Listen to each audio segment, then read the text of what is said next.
Yo, what is up, everyone? This is your host, Ricky. Welcome to another episode of the Tales of Web3. Today, we are recording season 3, episode 9 with Mr. OG Loy, the founder of Kyber Swap. How's it going, man? Hey, thanks, Ricky, for having me. Excited to be here. And I haven't done, to be honest, I haven't done a lot of podcasts over the last like 5 years. This is probably like the second or something. But excited to be here and talk about crypto and whatever. Yeah.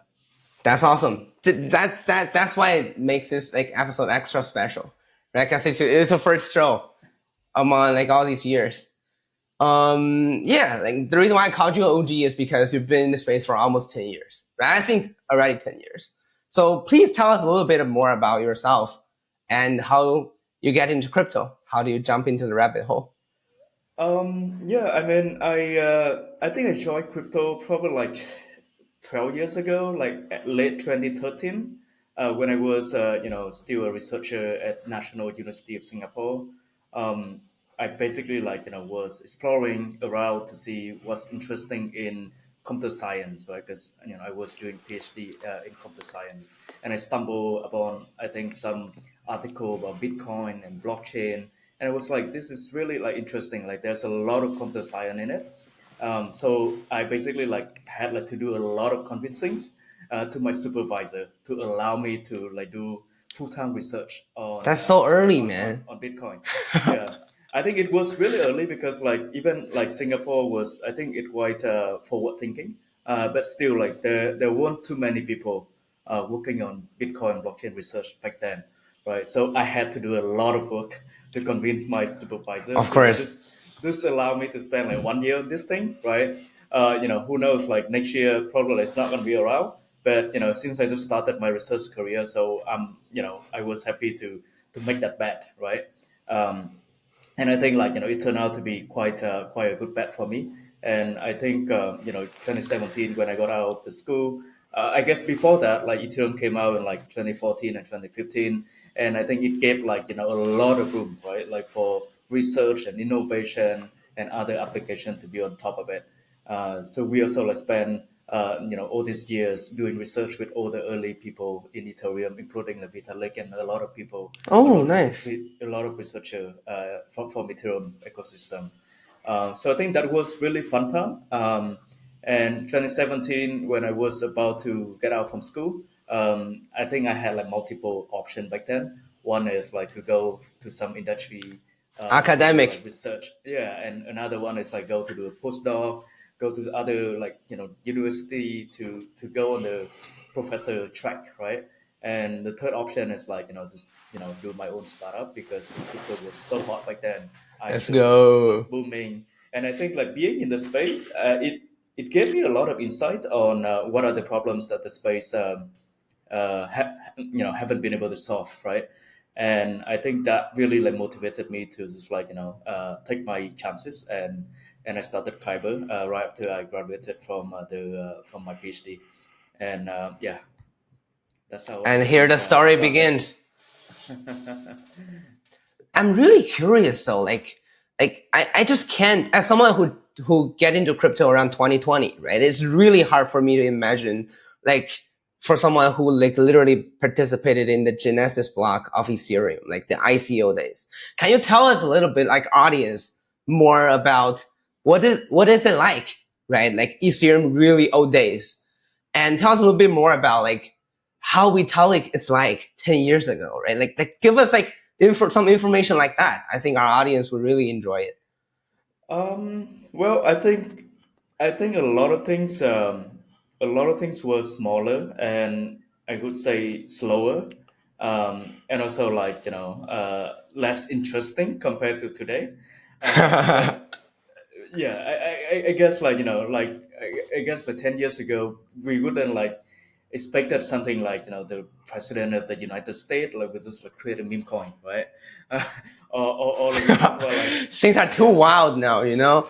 yeah, exactly. So, but like I think back then basically like all the communication was on Reddit, right? And I think for Bitcoin it was on some mailing list and or some like others.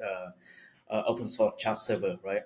Yes. And I think there were less conferences. I think there were only like a couple major ones that people just like, basically like the entire space we just meet in one or two conferences throughout the year, right?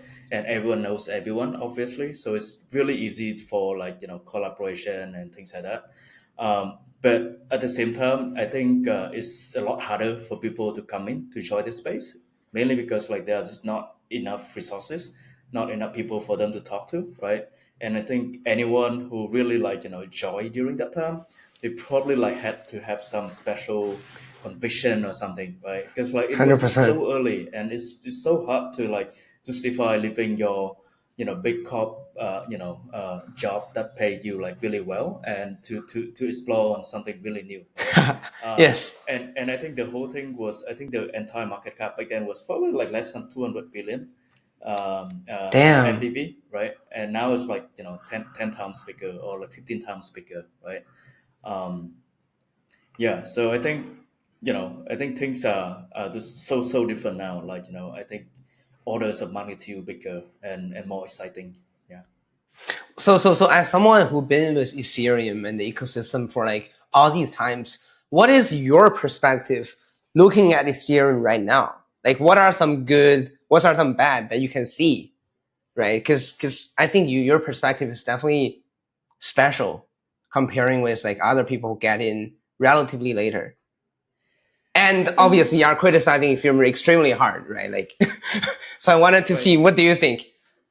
I think okay, so I think I forgot one of the okay, so I forgot the previous question that you asked, like how Vitalik was back then, right? How he was. Um, I think he was. I think he's still roughly, who he is today. It's just that I think back then he's probably was more technical focused. He was more like, hey, let's just. I mean, it's just like early founders, right? He just wanted like to create something really new. He just wanted like Let's to, build a world computer. yeah, exactly. Let's just push this thing forward, right? And he's like willing to collaborate with anyone. He's willing like, to travel to talk to any like government, any like basically like anyone who's willing to like have Ethereum and make Ethereum like a big project, right? Like the um, and I think that's how like I get to know him as well. Like it was really easy for me, right? I was just like we was like talking on Reddit, and I just like DM him directly, and I sent Very him an small email to cycle. follow up. Yeah, and I still remember when we first met in Singapore. I basically like took him to the school canteen, right? And I bought him like a coffee. I That's so I cool, basically man. I basically just bought him like a coffee of like 80 cent Sing dollars, which is like half a dollars in Mm-hmm. US dollars, right?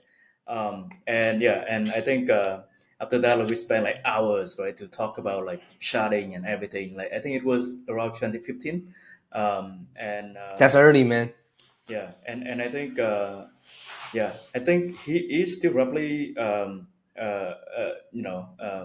the same person, right? But I think now because of all the expectation, because of all the Too many stakes. exactly. So I think he became more aggressive these days. I mean, you can obviously see that from all the conversation. Yes. Um, yeah. So I think that is something that I think a lot of people expected like to see from him, right? Like basically have clear opinions on a lot of things, and I think he's a lot more aggressive. He's willing to, fight. He's willing to like take his side on different things now, right? Yeah. That's awesome. Do you want to talk a little bit about like the idea of decentralization? What do you think about this term? And what do you think? So here's the thing. A lot of the high performance chains, like Solana, right? They don't give a shit about like decentralization, right? The only thing that matters is performance, right? How fast is the TPS and blah, blah, blah. And a lot of people started to think probably that's the truth. But deep down inside me, I still think decentralization matters, but somehow I couldn't make like an extremely good argument. I just wanted to like pick your brain around what do you think? Because I think Vitalik is doing something and Ethereum is doing something that will be important for the entire human civilization in the long term. Not Yeah. in like not in now, not in, probably in 3 to 5 years, but like long term. So what do you think? Right. So I think that's what I admire the most about Vitalik and Ethereum. I think throughout the years, I mean, it's been like 10 or 12 years since they started. I think the vision and the commitment to decentralization, to, making things easier and cheaper for people to run full node on Ethereum, still unchanged, Yes. right? I think I mean, probably Bitcoin and them, Bitcoin and Ethereum are the two, I guess, public blockchains that committed on this the most, right? So when it comes to decentralization, I think I guess it's just similar to, like, security and insurance, right? Like, if it doesn't make you more money, then people are not gonna, like, focus on it that much, right? And decentralization, it is only helpful in the worst scenario, right? Yes. so Yes. so so and I think, like, in the daily life, I guess, like, I think, like, if you look into insurance, it's the same thing, right? Like, a lot of the time people are like, hey, I don't need insurance, like, we're fine, like, when my network is, like, so fast now, right? I can do 1 millisecond blockchain, right? But I think the critical moment, when the critical moment comes, decentralization really is what keep your blockchain alive, right?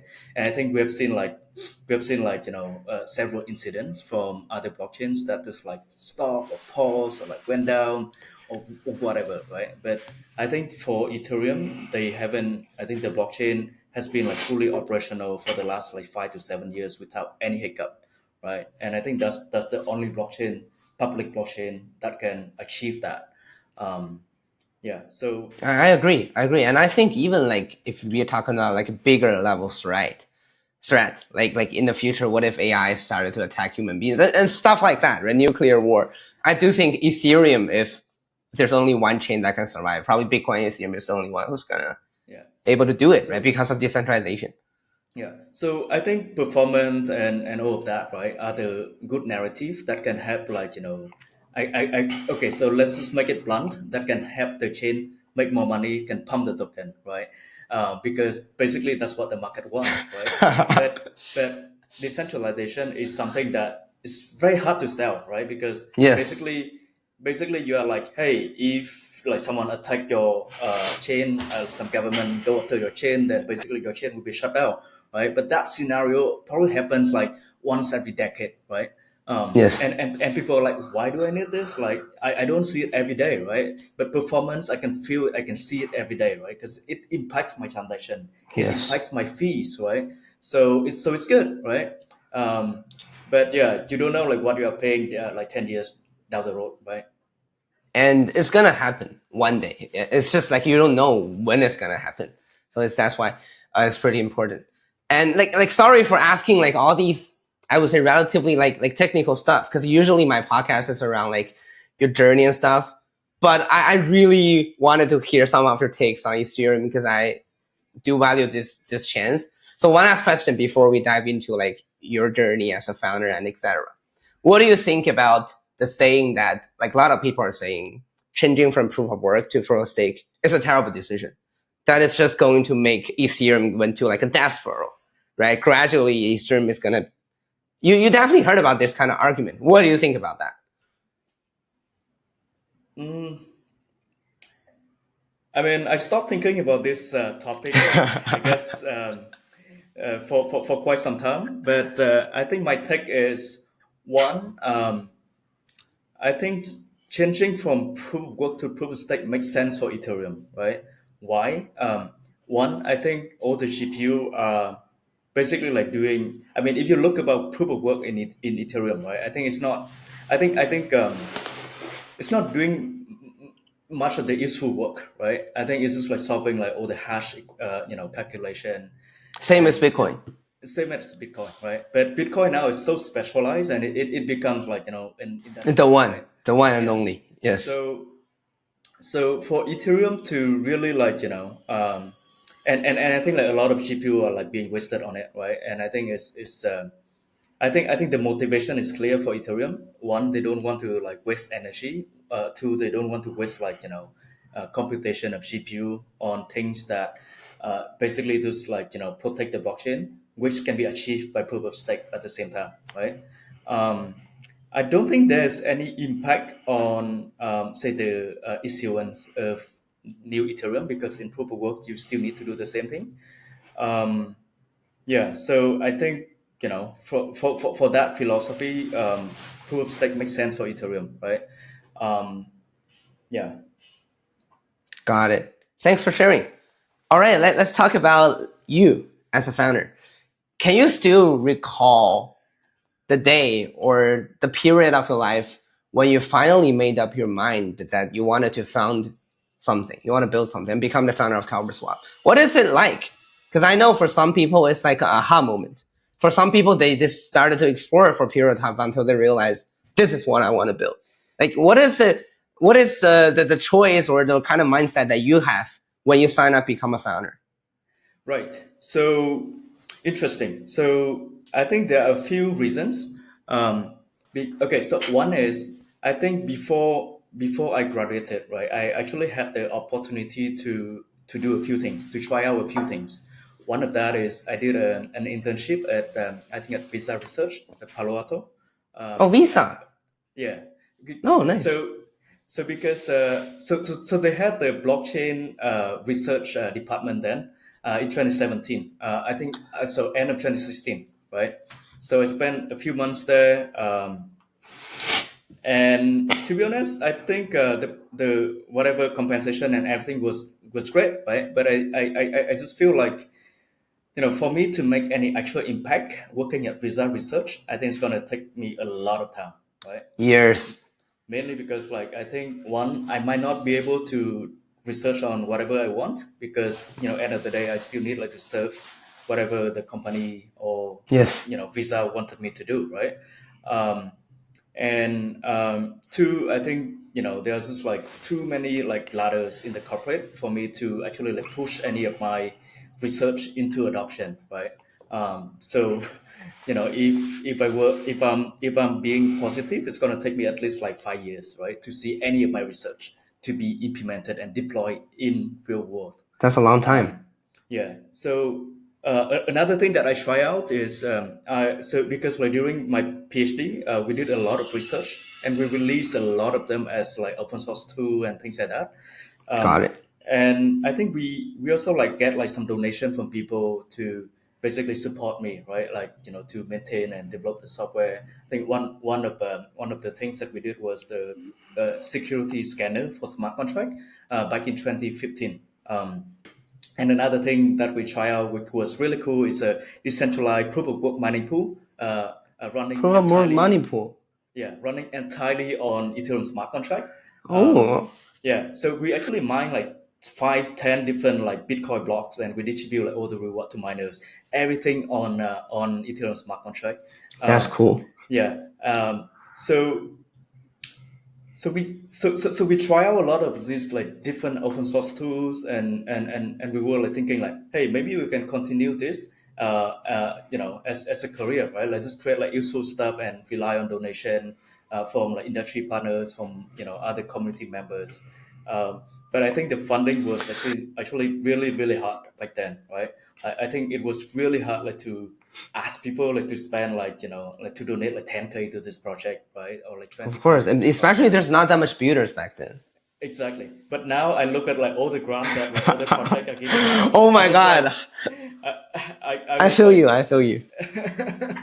Like a yeah, 100K minimum if you're building on like major change, right? exactly. So we were like, hey, dude, like, I remember I asked a few interesting people back then. I asked even, like, Charles Hoskinson from Cardano. Oh, I asked Tom Ding and Dominic from what's that, Divinity, right? yes, And of course Vitalik as well. So Vitalik donated some ETH, and I think the other guys, they just like, hey, this is the process, and you have to talk to this and this and this, right? And it took, like, almost like 2 or 3 months, but without any actual, like, resources coming in. I was like, it's not gonna work. I probably had, like, to find a be job. more. I probably need, like, to be more, like, active in, like, funding and, like, actually Oh, running it as a nice. proper business, right? That's nice. That's So nice. so I think a couple of these events and moments really, like, encouraged me or motivated me to actually like start something out and do it as a proper project. Um, and I think like by early 2017, I decided that I'm gonna like do my own startup, and I Full started time, to work. all in. Exactly. Yeah. Yeah. And that's how. Did you guys get like fundraising? Did you guys did the fundraising road, or did you guys do like the ICO route? So we did both. We did like private funding, and we did like public ICO. Back then, I think thing was like super early. No Yeah, one yeah, yeah, told of us course. what we should do, right? But I think we just like basically like follow all the best practices, like follow all the advice that we got from other people. I think we were one of the first ICO project that basically KYC everyone, Let's go, like and that. I think we had like 40,000 people register, and we had to KYC 40,000 people. Wait, So I why think you guys did that? Why? What is the reason why you guys wanted to do? Because that's super early and nobody is doing that, right? right. So I think a few things. One, we want to block the U.S. Bots. citizens. Oh, Yeah, U.S. citizens. we want, and 2 days before the ICO, we had to block the Chinese citizen as well, because Oh, yeah, yeah, China the ban banned crypto. ICO. Yeah, yeah, yeah. Yeah, Yes. they banned ICO 2 days before our ICO happened, and we had like to Damn. exclude like 20,000 Chinese, uh, profiles from 20,000? yeah Holy from moly. the ICO, and I got a lot of like complaining emails and Yeah, yeah, everything. yeah, yeah. I can imagine. Yeah, um, but basically, I think yeah, I mean, basically because like I have been always in Singapore, right? And I think all the lawyers here, they are like super conservative. Yes, of They course. they they just wanted us like to be on the safe side, and Yes. also like there were no like platform like Echo or like Legion or like Coinlist that can help us like do all that stuff. So we Yes, had like yes. to actually build a lot of things ourselves, like all the KYC and stuff. We had like to like build the platform and like connect to some of the compliance solution ourselves, right? So it was a lot of work for us to do that, but we basically It's like worth it in the end of the day. I think it was worth it. Yeah, I think it was worth it, and I think we have like set the standard of the fundraise and of the ICO higher, and I think that was really important. Yeah. Nice. It's actually pretty hard for me to imagine like launching a token back in those days without like proper tools. Because right now, like obviously you got like all these things, like you mentioned, Coinlist. Like there's even like multiple tools set for you to distribute airdrops and stuff like that, right? So Yeah. it must have been a fun and epic time, man. Yeah, I think I think it's different fun, right, compared to now. But still, Yeah, I mean, I think if you're a founder, you have to basically be ready to take on any challenges, right? If you have a problem, then you have to find a solution. You have to like seek help, right? Otherwise, it's gonna be really hard to make it. Yeah. 100%. Um, Coming from like a researcher or academic background, right? What do you think is the superpower that you got as a founder? Is it your research ability? Is it your spirit of just you wanted to make something happen? What is it? I believe our founders have their own superpowers. I think for me, it's mostly okay. So I think for me, okay, so having a technical background helps a lot. Secondly, having the problem solving mindset also help a lot, right? I think being a founder, you have to be a problem solver naturally, right? Yes, Because like running a business, you keep like seeing problems, you keep seeing new challenges that you need to overcome, right? yes. So and also like being in crypto, you have to be technical, right? I mean, if yourself are not technical, you have to find someone that is super Oh, technical that's to so be your true, man. co-founder, right? Um, I mean, that's what I've been like. I think that's what people have been talking about, right? Like, I think crypto is probably the industry that reward like technical founders the most, right? Now it's probably Yes, AI as well, but like over the last 10 years, I still think crypto. crypto is the industry that technical founders should be in, right? Um, yeah. Nice. That's pretty cool. It's pretty sad that I'm not technical myself. So in the future, I I have to No, no, look no. for a. I, I, I do see the trend that crypto is moving for I think moving ahead to being more focused on like distribution to and like apps. basically getting more users, right, Yes. and locking them in into some whatever use case or app that you have. Because like if you look into like say like even like Solana, right, I think over the last like couple of years, I think all the major apps are or all the major tokens are from the use case focused app, right? Not really like from the protocol level, right?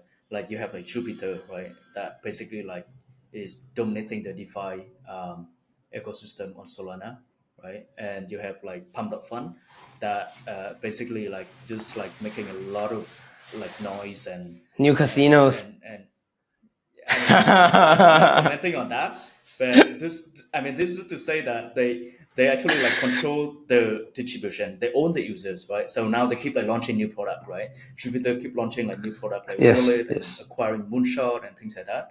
And we see what happened to Pump Fund. They really like started working on their AMM, right? And Yes. just take away the traffic from Radium. So once own the users, you can like actually release more stack, right? Like more protocols or use cases, to complete your stack.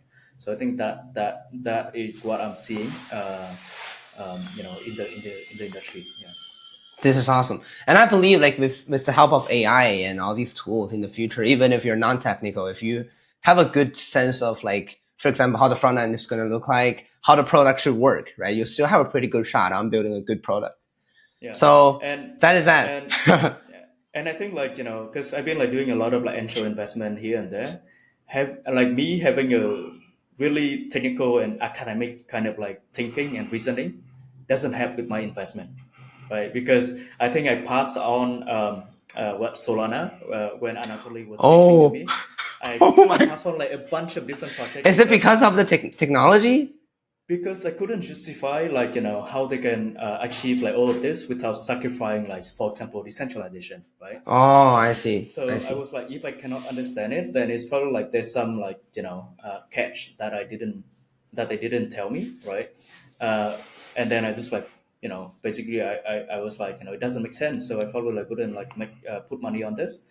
But being an investor, I think you probably need like to put on a lot more other things, right, than just like technical analysis, right? You have 100%. to You like have a good taste for people. You have to taste them and then see. people and where the sentiment is everything, right? So Yes, yes. yeah. Awesome. Let's talk about angel investing. I think a lot of people, including myself, especially when they're new to angel investing, right? They think it's pretty cool, right? You have a little bit cash, you want to support your friends. That's how people start, right? No matter what they're building, you like them. You want to bet on the person. But obviously, once you get more mature, like someone like you, right? You've been obviously angel investing for years. You start to realize what are some good projects, but you still wanted to back your friends sometimes. What is angel investing for you right now, and what are some good lessons that you learned, like in this year's angel investing? So I think I've been angel investing into more than like I guess 100 project, right? Whoa, that's a lot, man.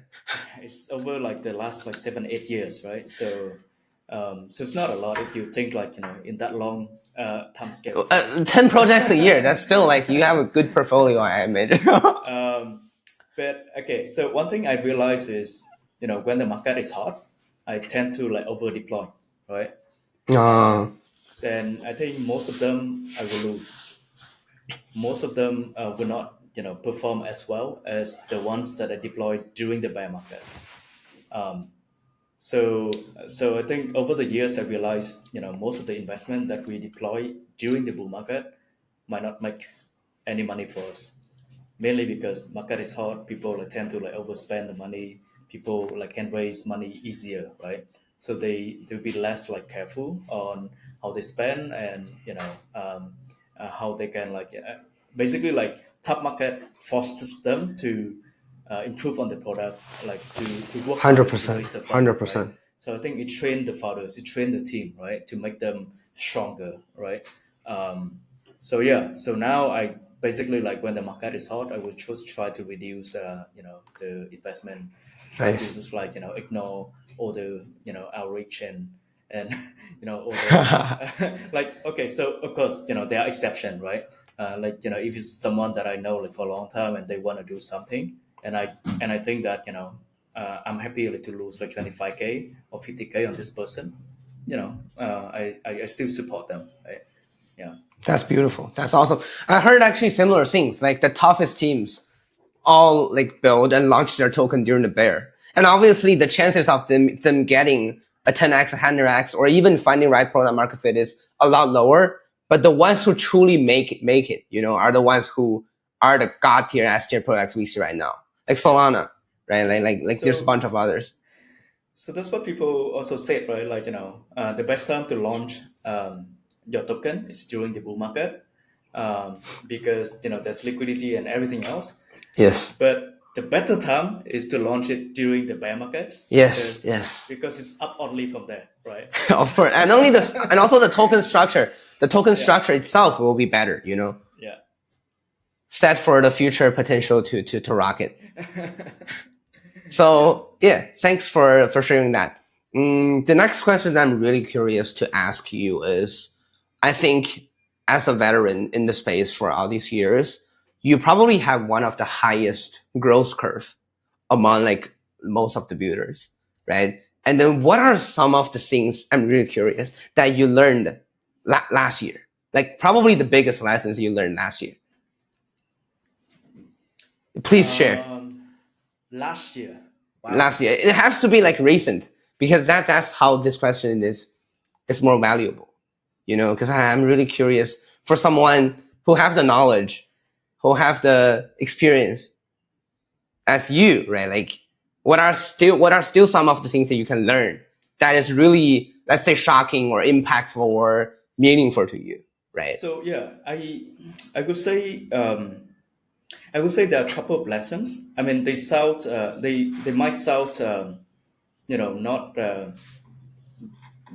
they might not go together that well, right? But it actually like going really well together. One is I think as the founders, I think you should like really navigate the market condition faster, right? Because now everything just moves like so fast, and Yes, I think 100%. 3 months ago we probably had like meme coins and stuff. Right now it's like different thing. So you really have to navigate the market condition, the direction faster to build what the market needs and to build what the user wants, right? um, and you also like avoid being obsolete, right, or being like outperformed by others, because mainly because like they build what the market wants. But at the same time you also like have a longer term thinking, right? So what that means is you need to really like specify what's the foundation for your project, what's the foundation for the product, right? Okay, so you build a DEX aggregator. Then if the market want meme coin, then you promote like meme coin trading on your DEX, right? But the foundation still has to be a DEX, right? Still has to be like the trading engine for people to trade different asset, be it meme coin, be it like Yes, yes. Bitcoin tokens, NFT, whatever, right? So don't chase hype and change the underlying foundation of your product like from time to time, because basically the moment that you realize that this is the direction of the market, this is the new trend of the market, you are probably late in that game, right? That's what I feel. Like a lot of So teams start building once the hype is here. But once they finish exactly, building, the hype is already gone. So I think exactly. one of the things you can do is actually try to predict trend. But that is still pretty hard, right? It's very hard. So have a longer term thinking about for what the product is, what your team is about. But when it comes to like go to market, you have to be really like sensitive for what is going on, what the market wants, what the users are talking about, and what the users are doing, right? So that you can basically cater your product to serve that use case, to serve that need, right? I like that. I Um, like that. yeah. What else? I I mean, wanted like, to. no, I think if you ask me, like, the biggest lesson for last year, I think that's it, right? Because like say probably like 5 years ago, you can still like focus on building like long term technical platform, Yes. right? Like you can Not focus on like anymore. Not you, anymore. you you can focus on like building a fast scalable layer one, right? You can focus on like building a privacy focused protocol, right? But now you really have to go directly to the users, and you really have to go like track like what the market want, what the users care about, and really like basically like make the adjustment to the product offering, right? I really like To this. stay relevant. Yeah. Because oftentimes you'll hear people saying like you have to pivot fast, right? Especially when you didn't find product market fit yet. I think your theory fit somewhat into that theory, but like what you're saying essentially is like you need to have a fundamental product that you actually want to build. Name it a perp, DAX, name it a lending market, whatever, right? A consumer app. But once you know what you wanted to build fundamentally, whatever train or narratives you saw on the market, build it extremely fast that embedded into your app or product and launch it and to Yeah. see if there's actual product market fit, if there's anything hit. And if not, just try again until you find the real Yeah, PMF. I mean, worst case, you're gonna run out of fun, you know, close down the company. But I mean, you try your best, right? This is awesome. Dude, you know which company that actually fits greatly into what you just described? It's actually Pump.Fun. Like they have this kind of theory or narrative in their mind, right? They wanted to build something with bounding curve and stuff like that. And they pivoted, right? They build an after marketplace. If it doesn't work, they try to continue trading market. And eventually they find the Pump.Fun, right? The trading meme coin one. Right, right. So that is pretty inspiring, actually. I think there are a lot of like successful companies in the space that are like that, right? So I think they are long term in a way that they exist like in multi cycles, right? It's Yes. not like because like from time to time you keep seeing like one cycle project, right? So what that means is the project will just like last for this Most of decade, them right? are actually like that. Like I would say even 95% of the crypto projects are like that. Exactly. But if you look at like, all the longer term project like say, Uniswap, OpenSea and even Kyber Swap, right? We've been like around for like 3, 4 cycles, right? Because why? Respect. Because we can actually find a product market fit and can sustain, right? Regardless of the market condition. We're not like building on top of like hype or like token inflation, right? So yeah, I think it's actually That's quite hard. awesome. But if you have that like multi-cycle kind of like thinking, I think your time will come, right? I think that's what we have seen like from many big projects out there, right? Like even like for like I think like Sky Mavis, right? It's the company behind like Axie Infinity. They've been around since like 2018, right? But like in the next cycle, which is 2020, 2021, then they succeeded like with the play to earn kind of a model, and they are still around. They're still building. They're still like releasing games and publishing games in the chain, right? So yeah. Awesome. The question I'm really curious to ask next is, what do you think about crypto, our industry in general? Do you think our industry is still the most or the best industry that a young person can get into? Because oftentimes I'm thinking, right, if you get into crypto like 2016, like 2013, right, like you did, right, you caught a lot of like the leverages, right, the early days, like Ethereum ICO, like all these things. And right now, like today, Bitcoin ETH, the Bitcoin Federal Reserve just got approved, which means Yeah. I think a lot of countries gonna follow and blah blah blah. So basically, crypto is no longer this hidden gem or like the hidden market that left unnoticed, right? So do you think like our industry just still like huge opportunities for young people to get into? I think I think basically we are okay. So a lot of the good developments have happened right over the last, I guess, couple of months. Since like Trump and the new U.S. administration started, right? So I think this is probably like the best time to enter crypto. Why? Oh, that's nice. I think a lot more countries will follow and will like regulate like crypto, right? I think we started like seeing like news from other countries, like even like in Vietnam, right? They are trying to regulate crypto this month, right? Which they haven't been able to do in the last like 7 years. Um, And I think Trump and other like Bitcoin and Ethereum ETF really give the legitimacy right to crypto, and I think that makes it a lot easier for people to join, and make it easier like for capital to flow in. And I think like people show like a lot of the numbers, right? Like if you look into like total market cap, crypto now is like less than 3 trillion US dollars. I think it's still tiny. And I think It's like one tenth of the gold, right? Like if we all think it's gonna flip gold sometime in our yeah, lifetime. yeah. And to be honest, like I mean, if we think that the world is gonna be like fully digital, like everyone is gonna like uh, basically like the society and everything is going to be on the internet. I think having an internet native money like Bitcoin, Ethereum, and other cryptocurrency is what we're heading to, right? And like think about like AI. I think AI in probably 10 or 20 years is going to be everywhere, right? And I think there will be like sovereign AI that run like Dude, I'm scared. independently. Whenever people talk about that, I'm scared. Oh my God. Yeah, no, when that happened, like look, so they need their own currency too, right? And what are they gonna pick? They're not gonna pick US dollars. Oh, they're they're gonna not pick gonna pick Bitcoin or exactly Ethereum. exactly because it's native is like fully like sovereign, right? It's It's internet. It's magic internet money. That's what it exactly is. exactly.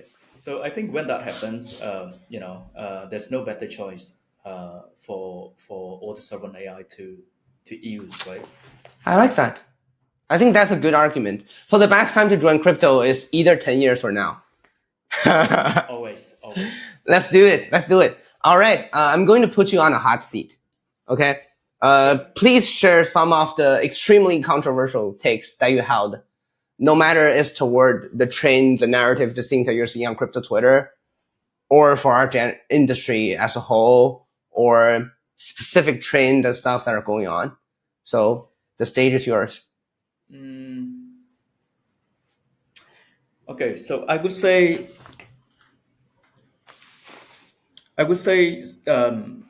some global cryptocurrency agendas like Binance and Bybit.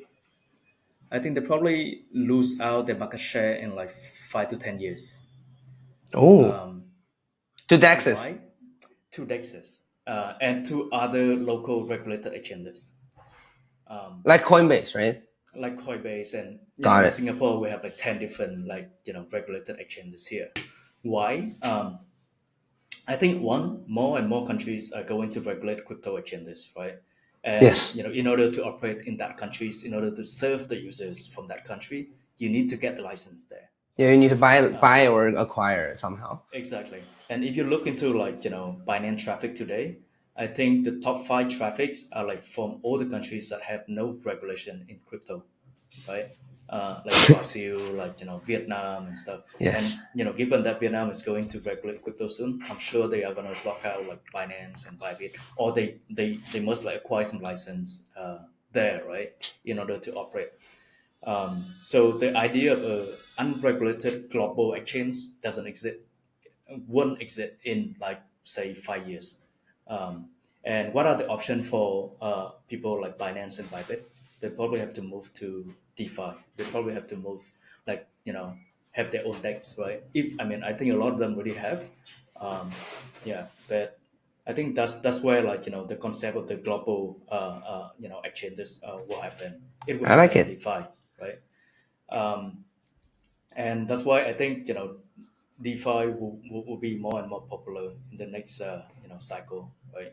Because basically people, I mean, you already see it in this cycle, right? A lot of the memes trading activities happen on DEX, and it's Yes. impossible for like Binance or like Bybit or OKX or any centralized exchanges to to to list all the new meme coins Yes, or, yes, or yes. DeFi. I mean, they tried, right? But obviously, they cannot try everything. They try like the pre-listing, they try the alpha, right? But it doesn't look like one out of 1,000 meme coins that got selected. Yeah. Which so that's a pretty fair point. But do you think that's a good thing?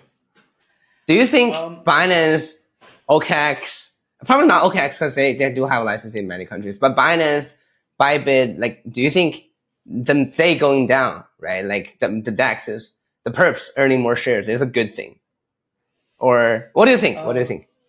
I think a lot of them really like um, started their acquisition kind of journey, right? I'm so I think even like for OKX, they have their own like Web3 stack, right? That I heard One of the they best. Actually, OKX wallet is one of the best on-chain wallet out there. so so what I heard is that they actually spend a lot of money on it, like almost like $1 billion, right, to invest in their Web3 stack, That's a including lot of the money. wallet and the DEX aggregator, right? Because now you go to the DeFi Llama and you search for like DEX aggregator, OKX is one of the top performing. I think because they use a lot of their influence to basically force the wallets or the trading platform to use OKX aggregator exclusively, right? Oh, Yeah. So we had a lot of battle on that front from Microsoft side. Um, but I think it's fair, right? I mean, it's pure like a business kind of like yeah, competition. yeah, yeah, yes, Um, yes. yeah. I see. So I could predict that like even for Binance, I think they're pushing a lot for their BNB chain and we keep seeing like You can feel it. thing. You can Yeah, feel it, right? Like the yeah, dog and blah blah blah. Like they're really active too. exactly. So I think that's the future. That's where like most of the growth and revenue of Got it. all these centralized platforms. I'm bullish. I'm bullish. The future is on chain, and that's where crypto and Web3 originated, right? So I like that. I like that. Uh, if you can go back 10 years ago, what would you tell yourself? Um, 10 years ago, yeah. Probably moved to the US where the talent and capital density is the best. People are all um, saying it. yeah, I mean, like I think now it looks like everything is happening in the US, right? Capital, talents, and all the like But Singapore is these good too. I mean, exciting. like, there's a lot of like good builders and investors. Yeah, I think Singapore is really good. I think like Yes. um, I think if there's one place you can choose in Asia to build, it's probably Singapore. it's So probably Singapore. I couldn't yes. choose anywhere else. Yeah. And I guess I share about this a little bit earlier already. But if I were to change like 10 years ago, probably I would use less technical mindset when it comes to like investment, right? so, so that I wouldn't miss on like all the crazy deals, right? Awesome. But yeah, it is what This it is is. awesome. Yeah. Yes. Yeah, for the rest of like the time that we have for this episode, I would love for you to talk about what are you building these days? Because I know you're building some really fun stuff, right? Yeah. Give us a little Yes. trailer and give us some alphas, please. So I think not many of you know I stepped out from Kyber almost like 3 years ago, and I've been like on my journey to figure out what's next for me. Right, I spent a lot of time like angel investing and incubating and stuff, and I think end of the day, I think DeFi and decentralized exchanges, lending markets and things like that are still the most product market fit thing, right, in crypto. Agreed. Agreed. um, I mean, even with meme coin, it all comes down to like trading, right? Yes. And DeFi I is the think only. It's only. exactly like if you talk about NFT, it's the same thing, right? It's all about Yeah. like NFT trading and all the I think like Blur and OpenSea, they are the most like uh, revenue generating business in crypto NFT. Um, Yes. so I look around. I actually like spend a lot of time like exploring different ideas, and I realized two things. One, I think Bitcoin is still like where the value is stored, right?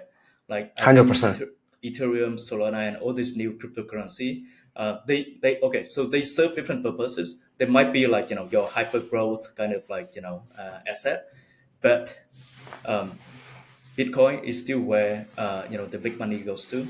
Bitcoin is still where people choose as a safe asset when the Yes. bear market comes.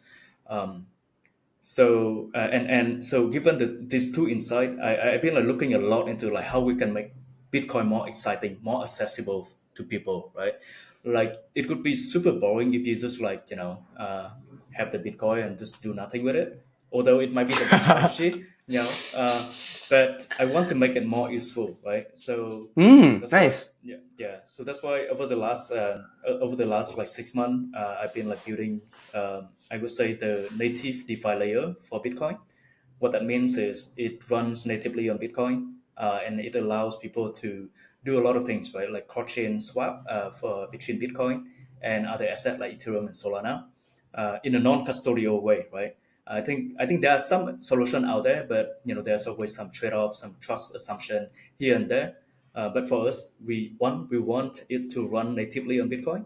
Two, it will be non-custodial, right? So That's users nice. don't need to trust anyone to safekeep up their Bitcoin, because I think that's the highest like standard. That's the non-negotiable. Also the safest, right? That's the only way Exactly. people who use Bitcoin actually wanted to do. That's the only way they want to engage in DeFi on Bitcoin. Exactly. Yeah. And I mean, moving forward, we want to support other use cases like Bitcoin lending, right? If you want to get some liquidity from your Bitcoin without selling it, you can still like take a loan out of your Bitcoin, right? And use a stablecoin, Ethereum or Solana to pay for your expenses. I don't think that is already available in DeFi. A lot of this is still happening on centralized platforms, right? And we all know what happened to a lot of these guys, right? BlockFi and others. Yes. Basically, if they take custody of your coin, you don't know what happened to the underlying asset, right? So non-custody is the ultimate condition that we want to maintain. Um, be it like native on Bitcoin, so that people don't need like to go to like other layer two. They don't need to go to other like chain, right, in order to do that operation. Um, yeah, and I think in general, it makes your Bitcoin more liquid, more useful. Two, I think it improves the overall security of Bitcoin. Why? Because Yeah, I think, why?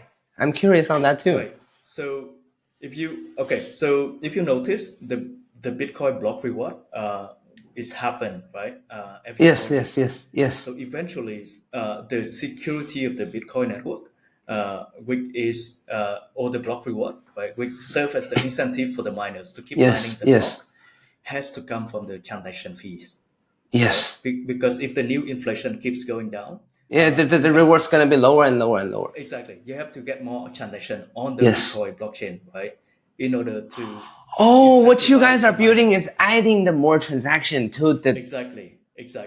So I like so that. so it's really important for us to have more transaction on the Bitcoin network, right? Because it doesn't make sense if like all the trade and all the activities happen on centralized platform like Binance and Bybit.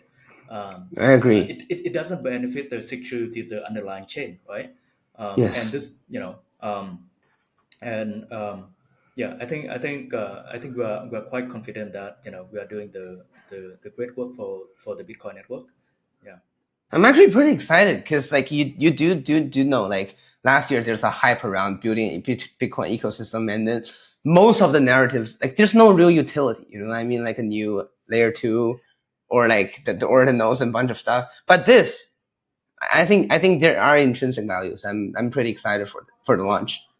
Thank you. Yeah. So I think you should check out our Twitter, and I think we should be announcing it soon. That's awesome. By the time this episode release, I think the Twitter of the website should be already out. So is there a specific handle or Twitter they should be searching for, or we want them Sure. to Yeah. find it out Happy to share. themselves? Yeah. Yeah, that's Happy to awesome. share. Yeah. Yeah. Let's do it. Let's do it. So I think yeah, we are about time. 3 minutes Awesome. left. Do you have any last word for people who are, I would say, struggling a little bit in this, like I would say, monkey market, right? Because whatever Trump tweets, the market pumps and dumps. Any last word for our audience? Um, I mean, I guess if you are new in the market, I think the best way to get into this is to join some existing team, right? That already has like the good present and they've been around, and I think you learn a lot from there, right? Don't just like buying meme coin or like trading all the time, right? Build something. Join some startup, join some project, right? And I think I'm sure you learn a lot from there, right? And who knows, like 3 years, 2 years down the road, you might be like founders, you might be like building some exciting stuff yourself, right? So that's the best way to learn. Awesome. Thank you, Louis. Here we wrap up the episode. I had so much fun. Thank you for coming again. Thanks a lot. Yeah, I really enjoy it.